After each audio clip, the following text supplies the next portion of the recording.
सवाल है 8वीं सवाल है इसमें प्रश्नावली 7.2 की कि यदि ये और बी क्रमशः -2, -2, 2, -4 हो तो पी के निर्देशांक ज्ञात कीजिए ताकि AP बराबर 3/7 AB हो और पी रेखाखंड AB पर स्थित हो।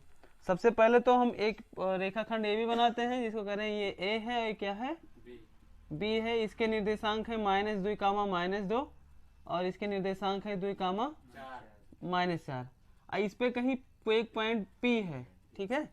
इस P के निर्देशांक हमें ज्ञात करने हैं, ठीक है। अगर P के निर्देशांक ज्ञात करने हैं और इसमें दिया क्या गया है कि AP बराबर 3/7 AB, क्लियर, समझ में आ रहा है इतना, 3/7 AB। तो अगर हमें AB लिखना होगा, यहां से अगर समझें तो AB बराबर क्या होगा, AP plus BP, AP plus ऐसे कर सकते हैं, AP प्लस BP दोनों को लिखेंगे तब तो AB के बराबर होगा। तो यही चीज हम यहाँ अप्लाई करेंगे। 7 का गुणा इधर करो तो ये क्या हो जाएगा, 7 AP बराबर में 3 AB है ना इधर, तो इस AB के जब क्या लिखे हम, AP प्लस BP। क्या इतना समझ में आ गया? किसी को कोई समस्या तो नहीं है? तो यहाँ से 7 AP बराबर 3 AP प्लस 3 BP, 3 BP, इस 3 AP को इधर ले आओ तो 7 AP माइनस 3 AP बराबर 3 BP। अब यहाँ से क्या होगा, 7 में से 3 घटेगा तो क्या बचेगा, 4 AP बराबर 3 BP। देखो करते क्या हैं कि AP BP को इधर ले आओ तो ये हो जाएगा AP बटा BP, और यहाँ 3 है, 4 उधर जाएगा तो बटे में 4 हो जाएगा। तो AP बटा BP बराबर क्या है, 3/4। तो हम कहें कि अनुपात बताओ जरा, AP और BP में अनुपात कितना है, तो ये जाएगा 3/4। क्या इतना समझ में आया?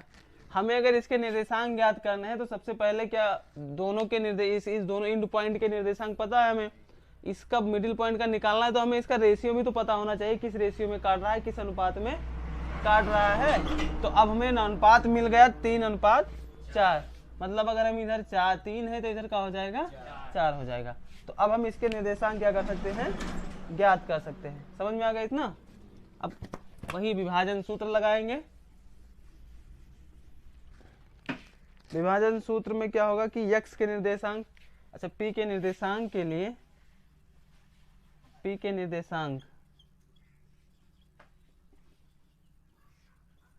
x बराबर क्या हो जाएगा, m1 x2 plus m2 x1 बटे में m1 प्लस m2।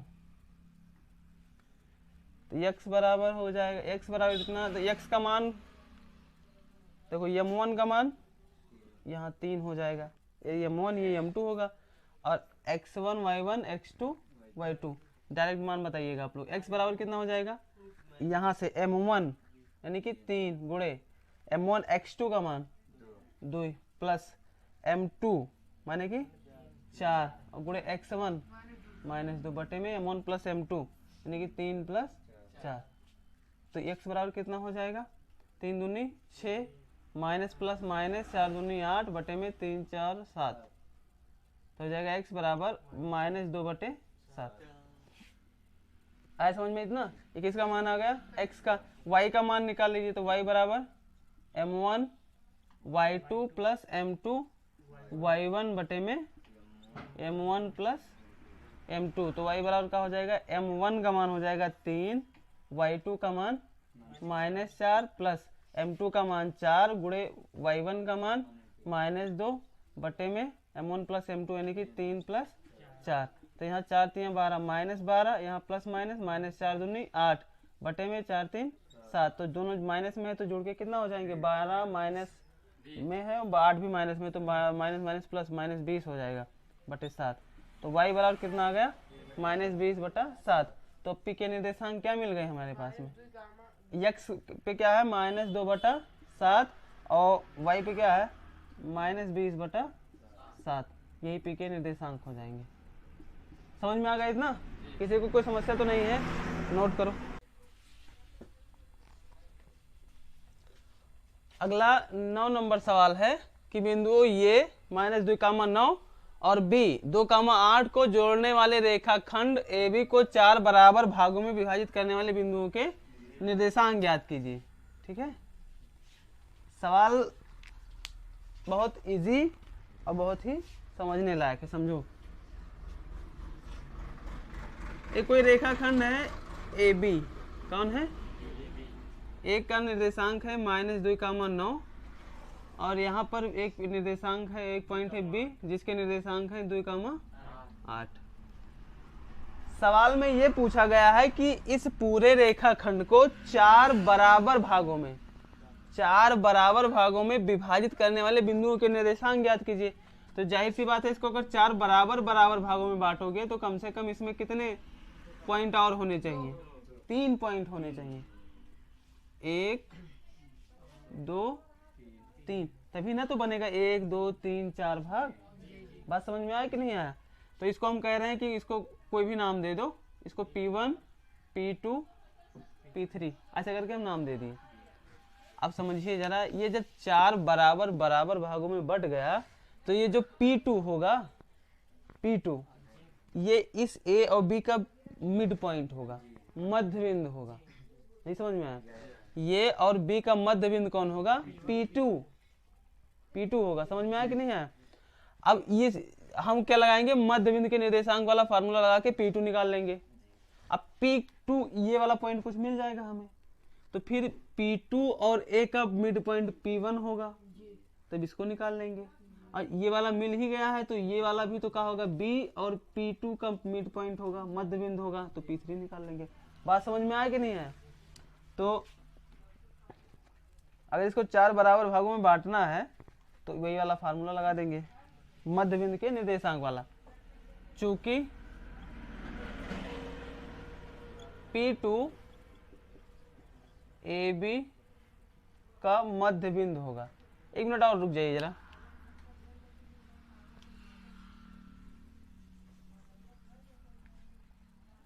हम क्या करते हैं कि मान लेते हैं कि 3 बिंदु है, माना P1 P2 व P3 AB को 4 बराबर भागों में विभाजित करते हैं।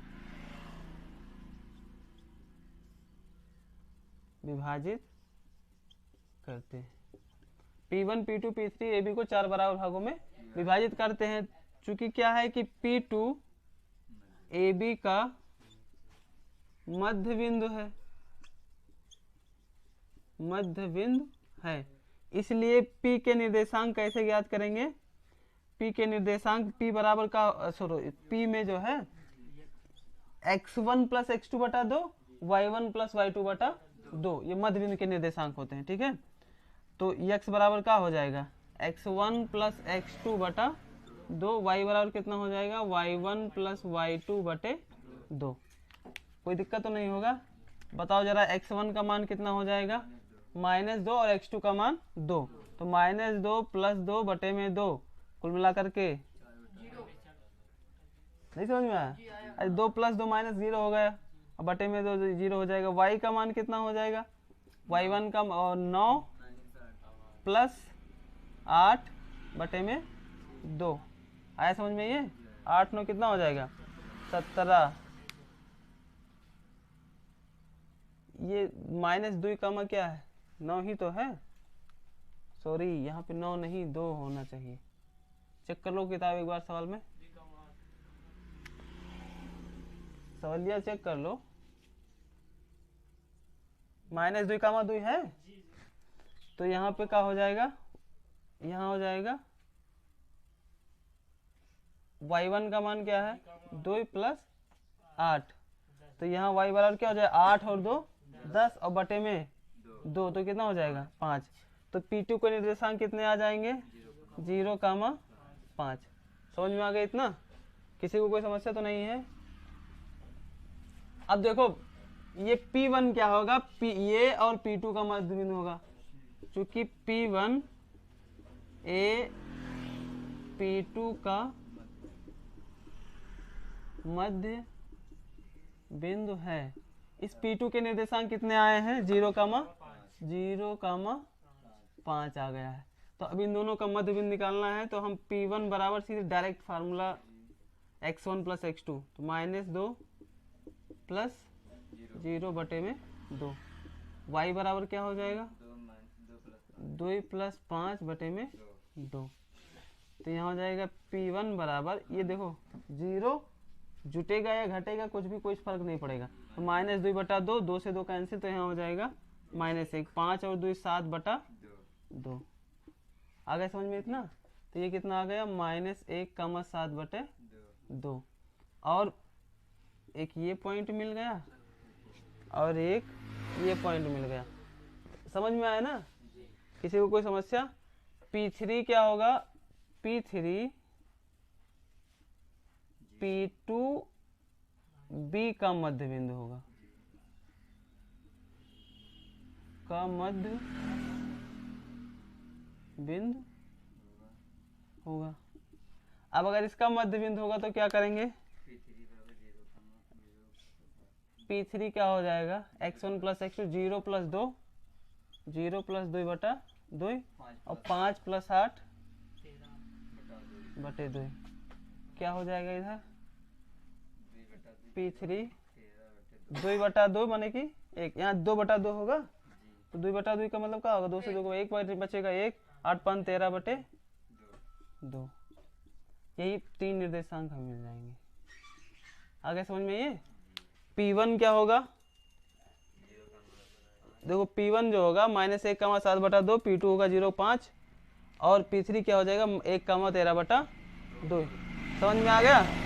अब अतः ऐसे तीनों को, अतः P1 क्या है -1,7/2, P2 कितना है 0,5 और P3 कितना है 1,13/7। AB को 3 बराबर भागों में विभाजित, अच्छा 2 है, चलो ठीक है 2 है, 1,13/2।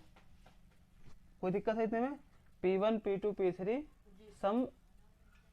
समान 4 भागों में बांटेंगे। बच्चों अगली सवाल 10वीं सवाल है कि एक समचतुर्भुज का क्षेत्रफल ज्ञात कीजिए जिसके शीर्ष इसी क्रम में 3, 0, 4, 5, -1, 4 और -2, -1 है। समझते हैं समचतुर्भुज क्या होता है, ऐसा चतुर्भुज जिसके चारों भुजाएं बराबर हो तो उसे कहते हैं समचतुर्भुज। लेकिन ये अभी वर्ग नहीं हो सकता, कंफर्म नहीं हो सकते। अगर वर्ग होगा तो इसके 90 डिग्री भी बराबर होंगे, मतलब इसके कोण सभी 90 डिग्री के होंगे। बात छोड़ते हैं उसको। जिसकी चारों भुजाएं बराबर हो उसको क्या बोलते हैं, समचतुर्भुज। और समचतुर्भुज का क्षेत्रफल होता है, समचतुर्भुज का क्षेत्रफल बराबर 1/2 विकर्णों का गुणनफल, विकर्णों का गुणनफल। समझ में आइए। इसके जो विकर्ण होंगे, ये वाला विकर्ण और इसका विकर्ण ये दोनों क्या है, विकर्ण। इसके विकर्णों का गुणनफल निकाल लेंगे हम, और सॉरी इनका विकर्ण निकाल लो, फिर उनको 1/2 से मल्टीप्लाई कर दो, तो क्या मिल जाएगा हमें, समचतुर्भुज का क्षेत्रफल। इसके जो निर्देशांक दिए गए हैं क्या है, एक जो है 3, 0, B 4, 5, C -1, 4 और D -2, -1। ये समझ में आया। अगर हमें विकर्ण की लंबाई निकालना होगा, विकर्णों का गुणनफल मतलब उनकी लंबाई, इसकी लंबाई निकालना है, ठीक है। तो हम क्या करेंगे, अगर विकर्ण देखो AC विकर्ण AC निकालना होगा तो क्या करेंगे, AC के बीच की दूरी निकाल लेंगे, ये से C के बीच की दूरी। तो समझ में आया। और इसमें दूरी वाला फार्मूला, डिस्टेंस वाला जो फार्मूला होता है, x बराबर सॉरी रूट में x1 - x2 का whole square plus y1 - y2 का होल स्क्वायर वाला फार्मूला लगा देंगे। तो विकर्ण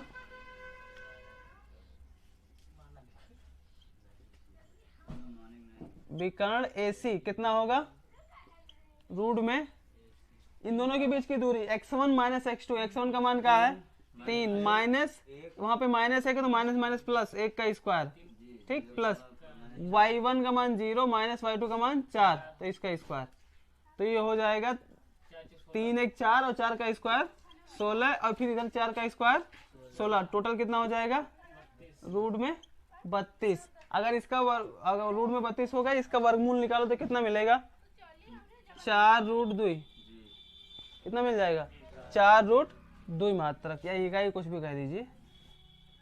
ये विकर्ण AC हो गया। फिर अगला क्या होगा विकर्ण PD। विकर्ण BD क्या है, x1 का मान 4 माइनस 2 और माइनस माइनस प्लस हो जाएगा स्क्वायर प्लस 5, और वहां पे माइनस 1 है तो प्लस 1 का स्क्वायर, तो ये टोटल कितना हो जाएगा 4 2 6 का स्क्वायर मतलब 36, 5 1 6 का स्क्वायर मतलब 36, तो ये दोनों जोड़ के हो जाएंगे 72, और इसका जब वर्गमूल निकालेंगे तो ये आएगा 6 रूट 2 मात्रक। आ गया समझ में इतना। अब हम निकालना क्या है, सम चतुर्भुज का क्षेत्रफल। सम चतुर्भुज का क्षेत्रफल बराबर 1/2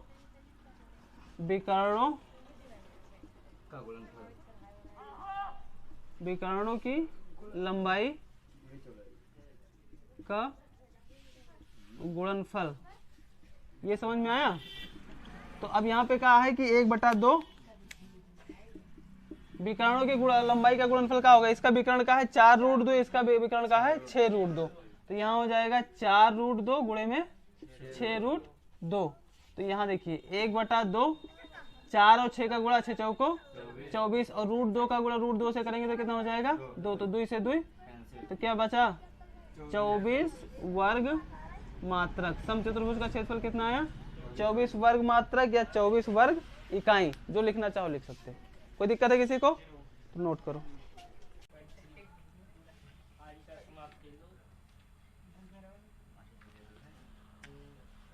आज हम बात करेंगे कि त्रिभुज का क्षेत्रफल कैसे निकाला जाएगा। ठीक है, त्रिभुज का क्षेत्रफल। देखो, अगर माना कि ये कोई त्रिभुज है जिसके निर्देशांक x1 y1 x2 y2 और x3 y3, ठीक है। किसी त्रिभुज के शीर्षों के निर्देशांक x1 y1 x2 y2 और x3 y3 हैं, तब त्रिभुज का क्षेत्रफल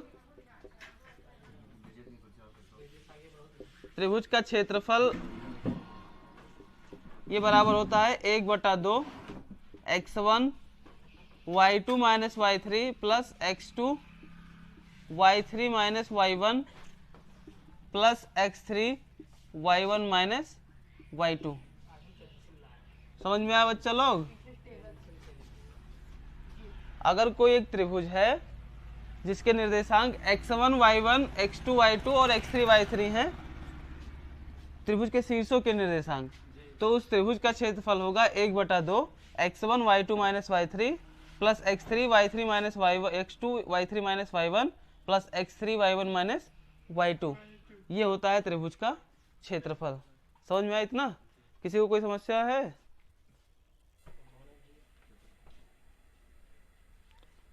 अब प्रश्नावली 7.3 का पहला सवाल है कि उस त्रिभुज का क्षेत्रफल ज्ञात कीजिए जिसके शीर्ष हैं 2,3 -1,0 और 2,-4। ठीक है, तो देखो इसको इसको कहेंगे x1 y1 x2 y2 x3 y3। समझ में इतना ही है। x1 का मान क्या होगा 2, y1 का मान 3, x2 का मान -1, y2 का मान 0, x3 का मान 2, y3 का मान -4। तो त्रिभुज का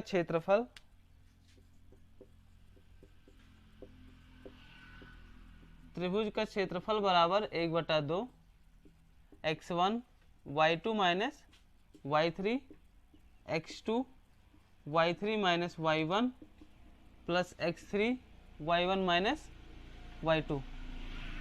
समझ में आया बच्चों?